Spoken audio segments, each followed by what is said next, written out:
Assalamualaikum warahmatullahi wabarakatuh. Bagaimana kabarnya anak-anak? Tetap semangat. Walaupun belajar dari rumah, kita tetap semangat. Oke anak-anak? Baiklah, sebelum belajar marilah kita berdoa bersama-sama. Rabbi zidni ilma warzuqni fahma. Anak-anak sudah sarapan semua? Sudah ya. Oke, kita lanjutkan pelajaran kita. Kemarin kita sudah belajar pembelajaran 5, hari ini kita belajar pembelajaran ke-6.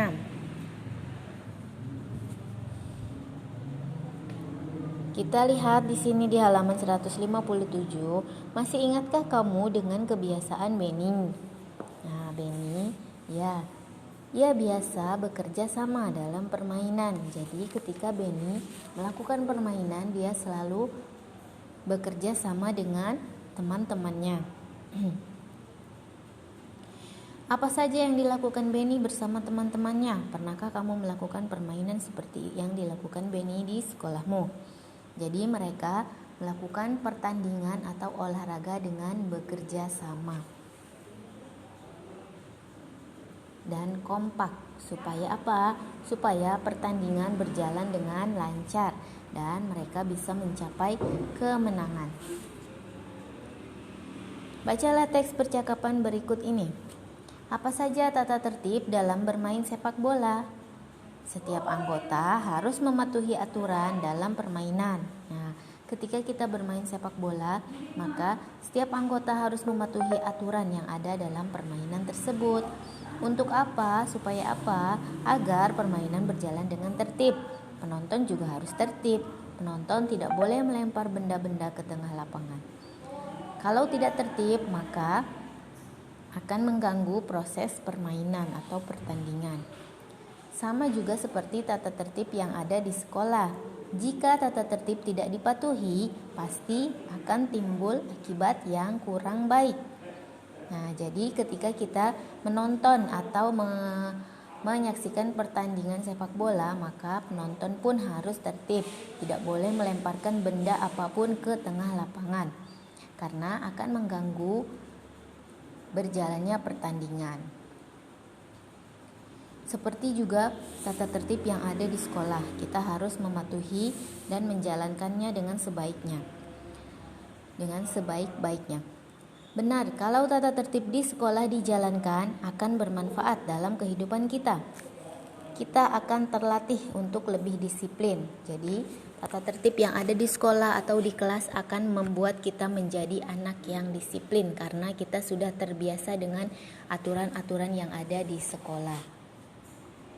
Selain itu juga kita terbiasa hidup rapi dan bersih. Contohnya kita diperintahkan untuk memakai seragam yang rapi dan bersih, maka kita akan terbiasa dengan kehidupan yang rapi dan bersih.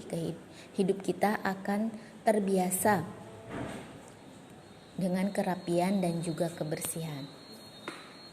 Kita juga terlatih untuk bertanggung jawab dengan kegiatan yang kita kerjakan. Nah, contohnya kita diberikan tugas piket membersihkan kelas, maka kita akan terbiasa untuk bertanggung jawab atas kegiatan yang kita kerjakan.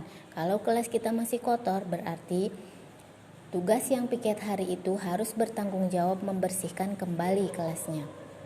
Nah, jadi kita dilatih untuk rapi, disiplin, bersih, dan juga bertanggung jawab.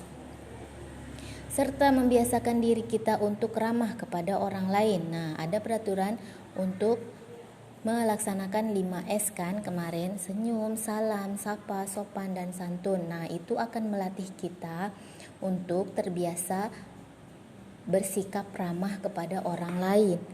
Membiasakan hidup tertib memiliki banyak manfaat dalam hidup. Nah, jadi kalau kita sudah tertib, disiplin, maka akan banyak manfaatnya di dalam hidup kita, baik untuk masa sekarang ataupun di masa yang akan datang. Berarti kalau kita tidak mematuhi tata tertib di sekolah akan berakibat kurang baik. Tentu saja kita pasti akan mendapatkan sanksi. Kalau pertama kali melanggar akan mendapatkan peringatan terlebih dahulu. Nah, kalau pertama kali melanggar pasti akan ditegur kan sama gurunya atau sama ustazanya. Namun kalau sudah lebih dari sekali atau sudah berkali-kali, maka akan mendapatkan hukuman. Nah, jika sudah mendapatkan hukuman masih juga melakukan pelanggaran, maka orang tuanya akan dipanggil ke sekolah. Malu tidak? Malu kan? Nah, makanya kita tidak boleh melanggar peraturan yang ada di sekolah ataupun peraturan yang ada di mana saja. Apa isi teks percakapan tersebut? Jadi isinya tentang tata tertib ya, tata tertib yang ada di kelas, yang ada di arena pertandingan, arena pertandingan ya.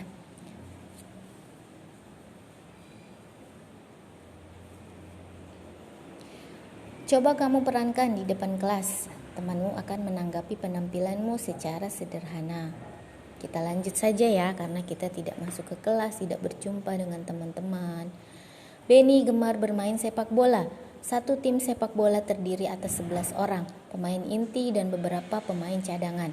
Nah, jadi dalam permainan sepak bola terdiri atas 11 orang pemain inti. Dan ada beberapa juga pemain cadangan. Untuk menggantikan jika ada pemain inti yang terluka atau cedera. Maka pemain cadangan langsung bersiap masuk ke lapangan menggantikan pemain inti yang terkena cedera. Sepak bola bertujuan untuk mencetak gol. Jadi permainan sepak bola itu tujuannya adalah mencetak gol. Siapa yang mencetak gol terbanyak maka dia adalah pemenangnya. Sebanyak-banyaknya dengan menendang bola ke gawang lawan. Jadi kita melemparkan bola atau menendang bola dari menggiring sampai menendang bola tersebut masuk ke gawang lawan kita.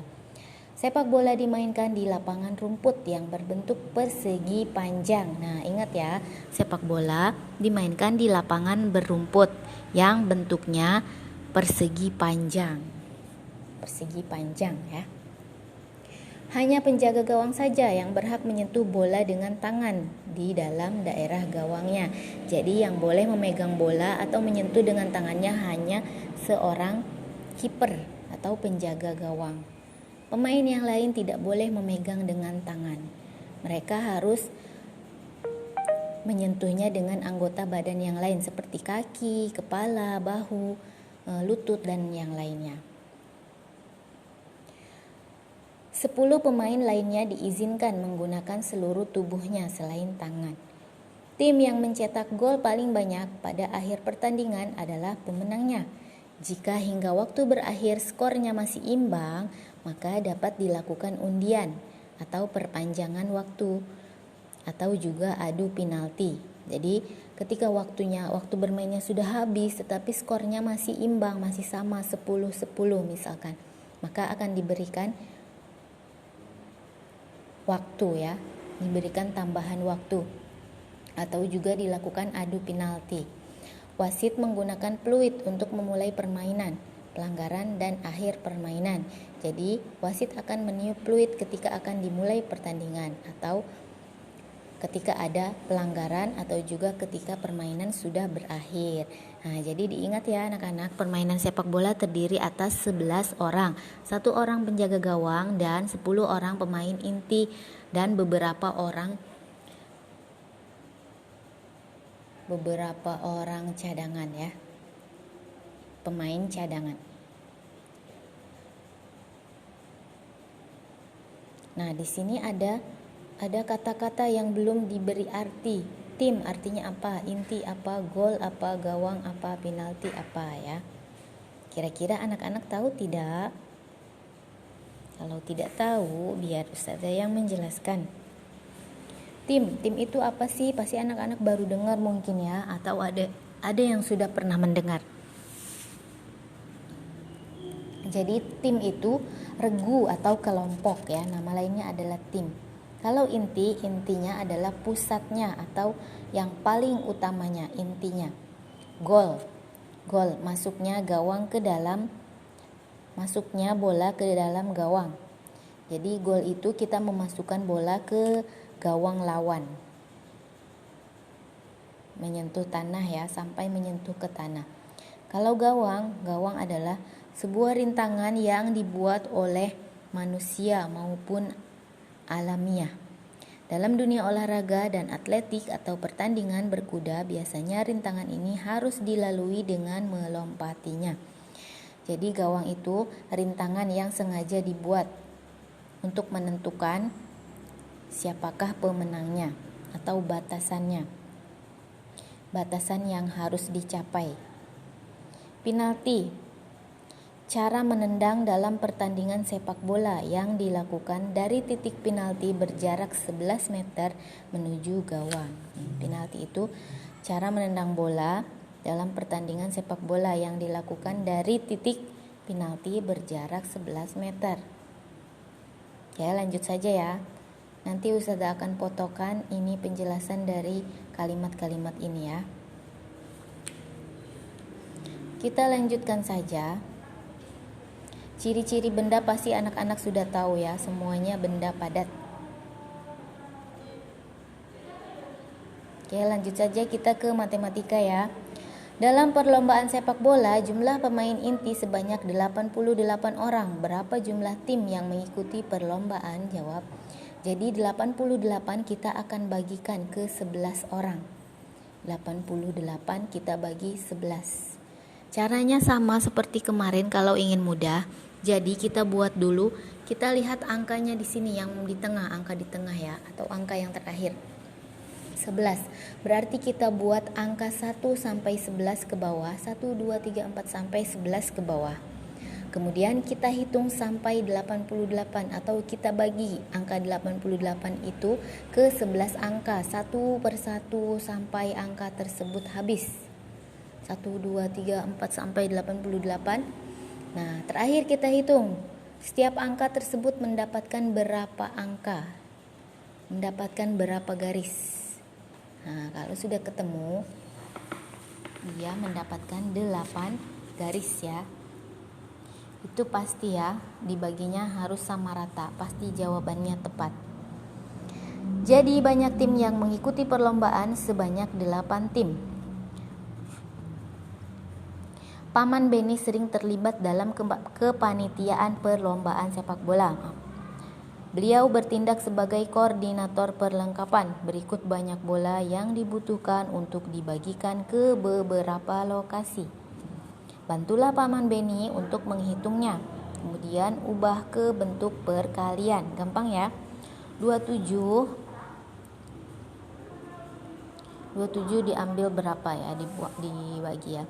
27 dibagi 9. Jadi kita buat 27 dibagi 9. 27 dibagi 9, kita lihat angka ini yang paling belakang 9, berarti kita buat angka 1 sampai dengan 9 ke bawah ya. 1 2 3 4 sampai 9 ke bawah. Kemudian kita bagikan 27 angka ini ke 9 angka. 1 2 3 4 5 6 sampai angka tersebut habis, sampai 27 itu habis. Sampai ke 27. Kemudian kita hitung setiap angka itu mendapatkan berapa garis. Nah, itu adalah hasilnya, tulis di sini. Kenapa? Karena 7 dikali titik-titik yang ada di sini, hasilnya adalah 27. Bisa ya anak-anak? Nanti kalau ada yang belum paham silahkan buka kembali video penjelasan cara mudah menghitung pembagian yang sudah Ustazah share. Oke, 1 sampai 5. Oke, yang nomor 1 Ustazah kasih bonus ya. Nomor 1, 27 dikurang 9 dikurang 9 dikurang 9 sampai berapa kali? 27 dibagi 9 sama dengan 3 ya. Sama dengan 3. 27 dibagi 9 sama dengan 3. Karena 9 kali 3 sama dengan 27. Oke, ingat ya nomor 1. 27 dibagi 9 sama dengan 3. Kenapa? Karena 9 kali 3 sama dengan 27. Coba kita hitung lagi supaya pas. Betul atau tidak ya? 9 kali 2 18. 9 kali 3 sama dengan 27. Jadi pas ya, 27 dibagi 9 hasilnya adalah 3. karena 9 kali 3 hasilnya adalah 27. Oke, nanti anak-anak kerjakan nomor 2 sampai dengan nomor 5.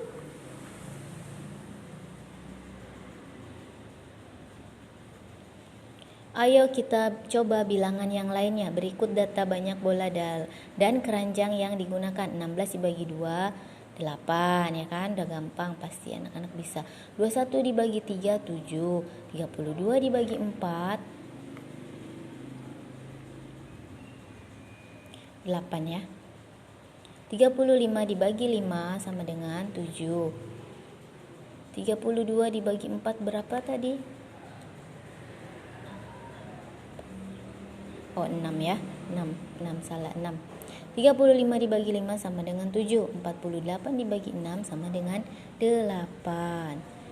Bisa ya, kalau ini anak-anak kemarin sudah pernah diajarkan, pasti sudah bisa. Tugasnya yang di sini saja ya, halaman nih.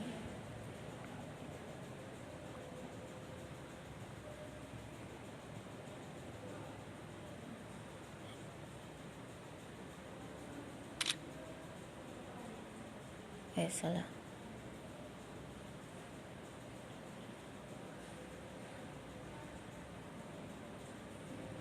Halaman 164.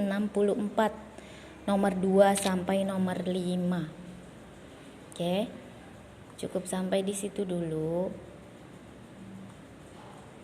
Kalau ada yang belum paham silakan bertanya ya. Sampai di sini dulu. Kita akhiri dengan doa kafaratul majelis. Subhanakallahumma wa bihamdika asyhadu an la ilaha illa anta astaghfiruka wa atubu ilaik. Assalamualaikum warahmatullahi wabarakatuh.